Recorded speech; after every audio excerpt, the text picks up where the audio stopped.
Welcome back to another episode of What's Cooking. I'm your host, Patricia Kutsia, and today we have a very special guest in the kitchen with me, here to make beef fillet pasta for us today. I am super excited, but I do not want to give too much away, as I will give the floor to her to introduce herself a little later on. But for now, I just like to thank Coca-Cola, Kitchen 82, and Metro Fresh for sponsoring this episode.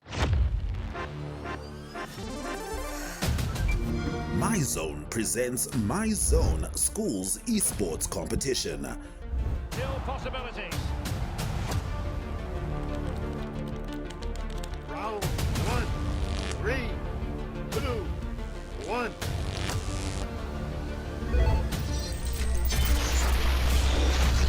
We have 50 minutes to go. Caution. Yeah, no surprise there. That was always going to be a booking. From deep three-point range, Green with the Join us on the 27th of July at the MTC Innovation Hub for an action-packed day of esports excitement. And as promised, we have a very special guest in the kitchen with us today. But let me give her the opportunity to introduce herself. Let's welcome to What's Cooking, Miss Kathy Kambanda. Hey! Hi! How are you? I'm good, how are you? Great, thank you. Welcome to my kitchen. Thank you. As our Lovely viewers kitchen. already know, you are the head chef today. Yeah. I am just here to assist you in all things that you need assisting with. Yeah. Before we dig into what I am saying is going to be a delicious meal, can you just give our viewers a short introduction of who you are? All right. My name is Kathy Kambanda. I'm a mental health advocate, motivational speaker, crisis counselor, and of course, founder of National Mental Health Care Namibia. And above all else, I'm a successful entrepreneur. Wow, that is quite the resume that we have in there. Your LinkedIn is probably super colorful. It is, yeah. Great, awesome. Well, I can't wait to cook with you, but before we dive in, I just Yeah. want to ask you one thing. As I said, your resume sounds very colorful. It sounds Yeah. very busy. Yeah. How do you keep up with everything? Like, it seems like you have a Sure. very busy schedule. Uh-huh. No, I have a dog. Okay. I love spending time with my little dog. His name is Noah. He's a little Penguinese. So besides that, I love my series. So on my So off on times, Netflix I watch Netflix and the Yeah. show Max and time with my dog and my mom and the kids. So yeah, that's what I do to Okay. keep up. Well, it's important to have that Yeah. self-care moments where Yeah. you can just step away from everything. Definitely, yeah. And get right into it. The love for mental health, because with all of the things going on your resume, that seems to be the one thing that's like always there, always present. Yep. Your advocacy for mental health, where does it stem from? Where does this passion come from? Okay, well, I always had a passion for people first and foremost. I mean, I'm a people's person. I'm a bubbly little girl. That's why you see colorful. Yeah, and I love it. Colorful Nama girl, Damara girl, But besides that, growing up, I grew up very bullied. I grew up without, people have groupies, Yeah. friends and stuff. I never had that. I had a few friends, but it was a kind of often on and off Yeah. situation at all costs.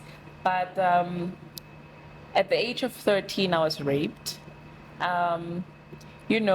Growing up, grew up with a very strict mother. Sometimes when the parents are too strict, we just want to be, I just Yeah. want to get out and do what other kids do. I want to fit in. I want to hang out like other girls and Yeah. have stories to tell like other girls do at school. So this one day, mom tells me not to go out. And I'm like, there's a plan, there's something happening this coming weekend. So I'm Yeah. going, I'm not staying. So long story short, always when your parents say, do not go out, do not do this, my child. I know what is outside there. We always feel they're just jealous. Yeah, they don't understand. They don't get me. They just Yeah. don't get me. They just trying to make me feel like I'm in prison. So I made a plan and I went. Lo and behold, it was the day that this happened, age of 13, very innocent and all of that, but I was raped, and I had nobody to talk to growing up. Yeah. My parents, I come from a very poor background. My parents couldn't afford, and obviously, if you have parents that are already in the age, so it's low blood pressure, high blood pressure, and then you have a little diabetes and Yeah, a little gout here. a yeah, little gout this there, you know. So my dad was had epilepsy, so I was so scared to tell my parents because I was like, if I tell them, what's going to happen? Yeah. Number one, I already had the storyline. I was like, okay, what's going to happen is my dad's going to collapse, my mom's blood pressure is going to skyrocket. So I'm not saying anything. And besides that, the guy would always threaten me Yeah. not to say anything, not to say anything. So I kept quiet.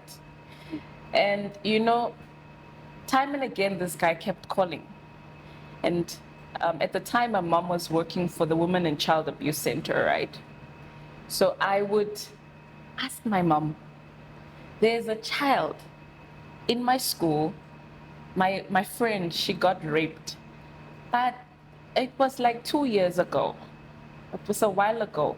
Can she still make a case? Because now this guy keeps calling her and threatening her and asking her, where are you so I can do what I did to you again. What can we do to help her? My mom would say any case after 24 hours is not a case anymore. And unfortunately, that is what we struggle with as young girls. We go through the things that we go through, but then we told if you didn't make a case within 24 hours, it's not a case anymore. So I was silenced, man, and I went through trauma. I went through depression, suicidal thoughts. I just didn't want to live anymore. I was done. I'm like, my room would be so dark. I don't want any light penetration. So it's been a really hard time. And then going back to school, getting to school, and then you're still bullied. Then you're still called names. Then you're still being accused of things that you didn't do. I really grew up so bullied. It was traumatizing. So I felt being at home, I can't open up. I have a strict parent. Strict because they know why they're being strict. They're trying to protect they have me. their reasons. Yeah. And I'm trying to, escape to school, to try and get the joy out of school. And then I'm bullied at school. So where do I go now? Yeah. So I really grew up so depressed. Little did I know, being silent about this was only traumatizing me more. It was putting myself in prison while the perpetrator is supposed to be in prison. I'm imprisoning myself. Imagine being locked up with no chains. Imagine no bars, that. nothing. Imagine that. So I've been doing that to my goddamn self. Yeah. Honey. And when I came to the knowledge of freedom was speaking like this.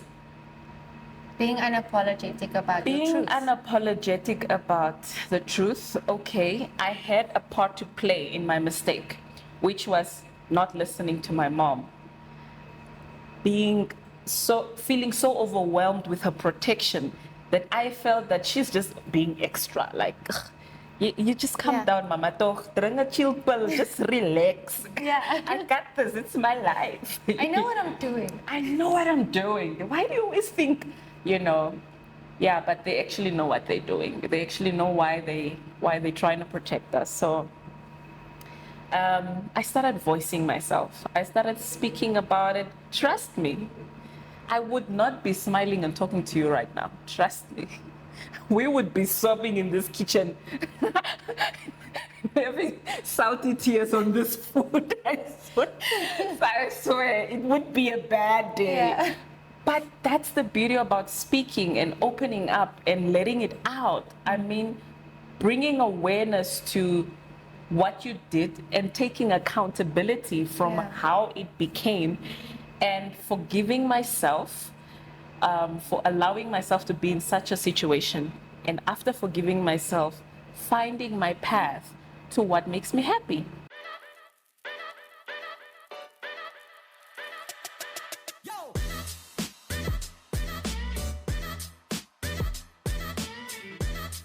Welcome to A Holiday So Nice, where swag meets romance. If you're looking for something fun, something quirky, something exciting, a different take on blind dating, quite literally, I would suggest that you tune in for A Holiday So Nice every Friday at 5 p.m. on DZB 285 and GoTV 25. And you might be next, I guess.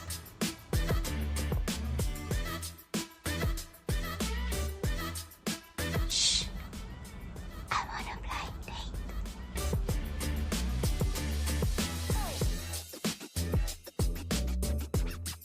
I wonder what she looks like.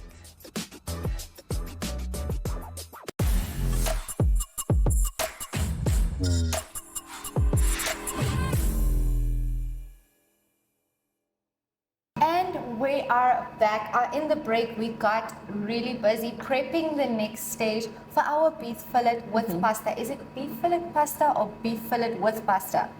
Beef fillet pasta. Beef fillet pasta. So, as I told our lovely guest Kathy, I don't like throwing away these little seeds with the green pepper because it kind of acts like a garlic substitute. Yeah. Gives a little bit of flavor. So I'm gonna just put that in there so that we can start frying our bacon. Yeah. Is it on? Oh, yeah. Let's put that on. I think 3, 4. Yeah. So the stove is quite strong. So Kathy, we got to learn about your advocacy and passion for mental health. But in your introduction, you also told us that you are quite the successful entrepreneur. Can you just tell us a bit more about what makes Kathy the successful entrepreneur that she is today? Okay, before she became successful again, she was dololo. Oh, Do you know what dololo means? please explain to our viewers. who don't. Dololo means if you don't get it, forget about it. Okay, so I told you I come from a very poor background, so we couldn't afford education. I studied human resource management, but couldn't complete it entirely Yeah.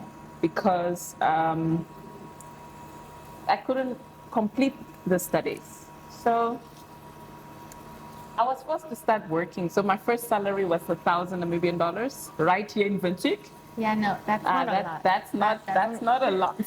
Yeah. And I was living by myself, and eventually the company I was working for closed. So now I'm this young girl in Windhoek, and I need to start business now because I need to live. Yeah. The girls got to secure the bag. So I started my own business where I supplied office furniture, stationery, corporate wear. I did branding, banners, gazebo, so everything that whole you lot. need in the office. Kathy's had. your plug. Yes.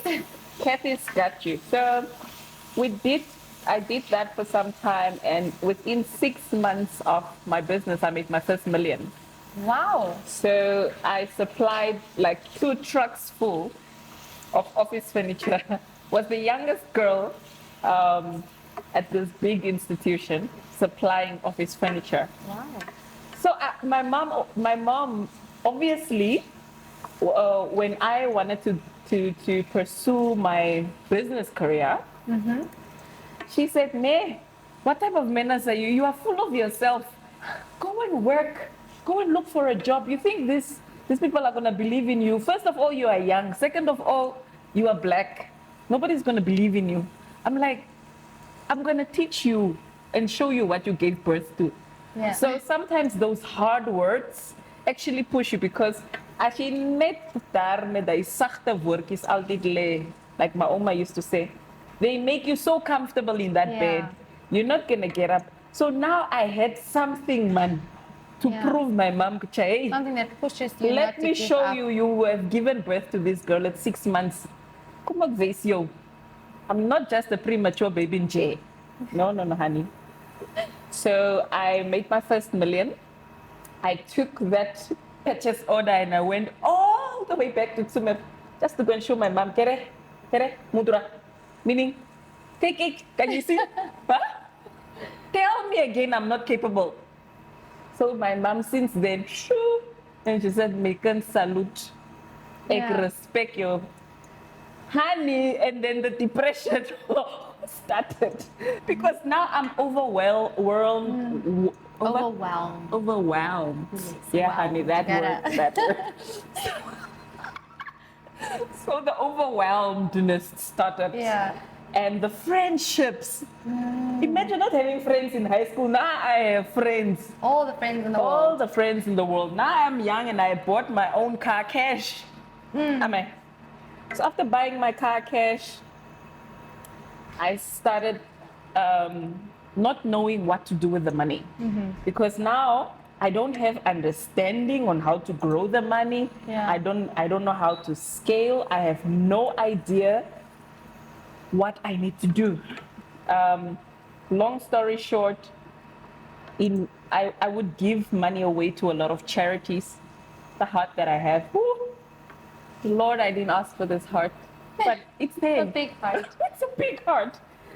But yeah, I gave it away to a lot of charities, and I think the childhood trauma started kicking in, and I was looking for joy in all the wrong places.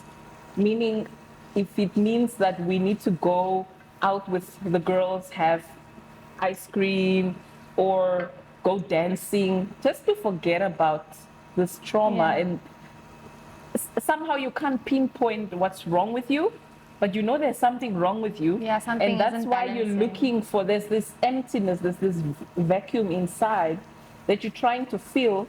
Little did I know, I can't fill that vacuum all by myself, right? I need something that is bigger than me and bigger than the earth. So I started making friendship with God. I mean, seeing that I was brought up that way, Yeah. I started making friends with him. We started getting to know him. But by the time I decided to take God seriously, I had already overused the money, invested in all the wrong places, messed up big time. So talk about having business experience for 10 years. Maar dololo. Nee? Meaning, die geld kom je weer terug niet. It's the hardest thing. You had all the money in the world. You were the person that everybody wanted to be with. And now suddenly there's nothing. And then it took me 10 years to get back to where I am. A whole 10 years trying to figure out what's my purpose. Who am I? How do I just, why am I born? Why am I Yeah. here? So eventually, while I was at my hardest, at my lowest, lost everything, now nobody wants to hang out with me because I have nothing. And I met an old school teacher that used to be a teacher in Tsumeb. He said to me, he's now the CEO of Municipality Swakopmund, Mr. Archie Benjamin. He said to me, you know what, Kathy, you've got great potential. You have so much experience in business, but I feel like you don't understand business. So there is a training that's happening. It's a business coaching and mentorship. Maybe you should sign up there. And I signed up there, and wow.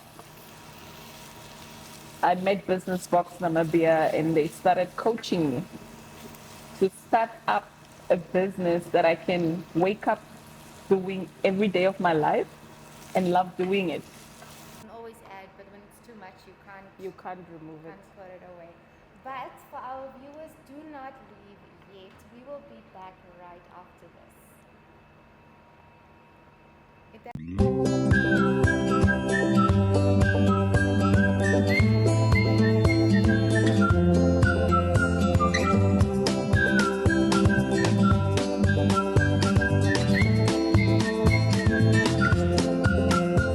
Hi, friends!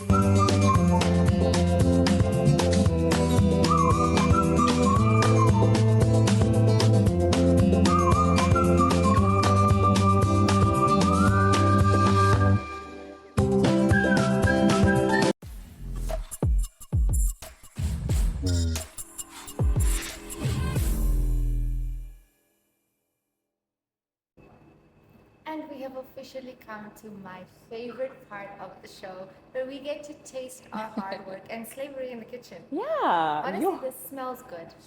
This smells I hope it tastes as good as it smells. I don't think it will disappoint. Honestly, I don't. She trusts I the girl. cannot wait to dig into this. But before I do it. lay on the truth about your cooking skills, because I'm honestly I'm here to joking.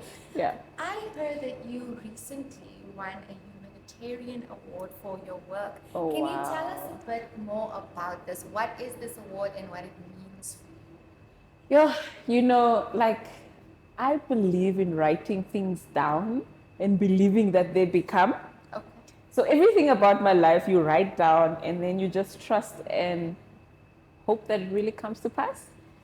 So there's this lady, her name is Esperance, right? Dr. Esperance? Dr. Esperance. Oh.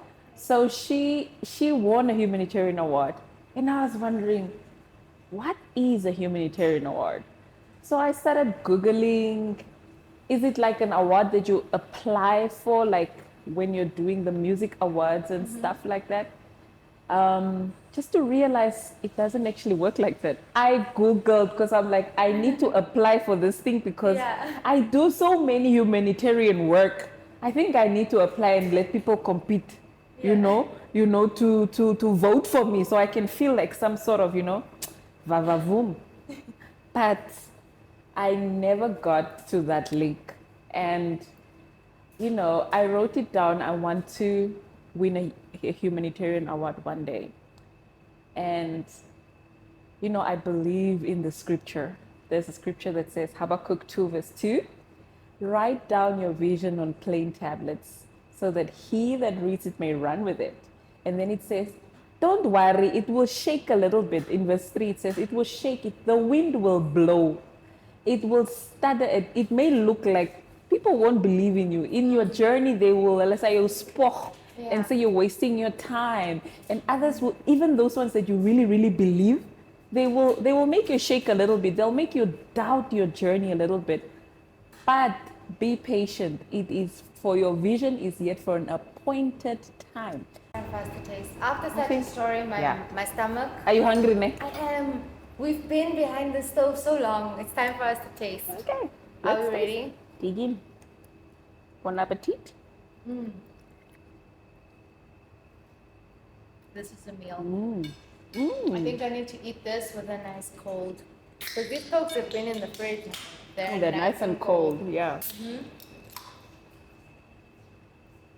So Kathy, we got to know your advocacy for mental health. We got to know the entrepreneurial side of you. If there's anyone out there who wants to reach out to you, whether it is for entrepreneurial coaching, whether it is for help with any of the help that you give with the suicide prevention, with helping rape victims, with depression, how can they reach out to you? Well, you can find me on social media. My page, Facebook, is Mental Health and Suicide Prevention Support Namibia.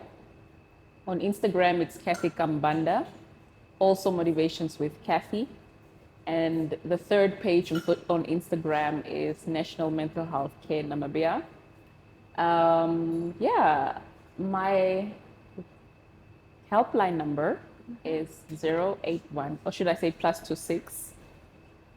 I think these days most people have iPhones and it only works the +26. So let's go for +26. iPhone for the iPhone people. Let's say it's +26 81 389 8891. Awesome. I'm sure that there will be people out there who will be reaching out to you just for some advice, some guidance, or maybe to hear more about your story and how you've overcome so many hurdles and obstacles in your path to become the woman that you are today. Yeah. But thank you so much, Kathy, for cooking with me and for allowing me to get to know you and our Thank you. viewers as well. That is from me and Kathy today in the kitchen. Do catch us next time on What's Cooking. That's it from What's Cooking today. Do catch us at every single Friday, same time, same place, for more careers and baking or cooking with your host, Patricia Kutsia.